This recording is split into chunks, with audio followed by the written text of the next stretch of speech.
iyadoo maalmihii ugu dambeeyay gudaha Soomaaliland uu gabi ahaanba ka istaagay qaadkii laga keeni jiray deegaamada Oromada ee dawladda federaalka Itoobiya ayaa haatan waxa seelad cusub gudaha Soomaaliland ka helay qaadka miirooga kaasi oo ganacsatada qaadka ee Soomaaliland ay diyaarado kaga soo dhoofsadaan wadanka Kenya soo dhoofinta qaadka miirooga ayaa saameyn hor leh ku yeelatay Soomaaliland iyadoo ay bulshadu haatan si tartiib ah ula soo qabsanayaan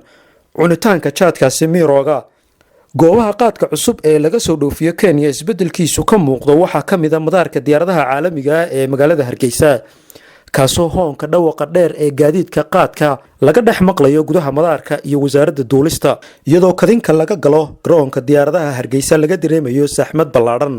marka uu qaadku soo dego subaxnimadii isla markaana waxa madaarka hortiisu ay isu bedeshaa seelad qaadka looga iibgeeyo magaalada Hargeysa inteeda kale dadweynaha ku nool magaalada Hargeysa ayaa cabsi badan ka muujiyay xawaaraha daran ee ay gaadiidka qaadku ku maraan wadada madaarka iyo magaalada Hargeysa inteeda kale isku xidha ee u dhaxaysa maamulaha madaarka Hargeysa Maxamed Yuusuf Ismaaciil oo aanu damacnay inaanu wax ka weydiino bal qaabka ay isu waafajiyeen qaadka laga soo dejiyo gegida diyaaradaha caalamiga ee magaalada Hargeysa iyo duulimaadyada kale ee caalamiga ah ama shaqada madaarka ka socota sida ay isu waafajiyeen ayaanay noo suurtagelin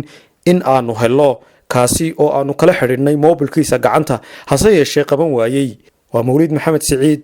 telefishinka Somali News magaalada Hargeysa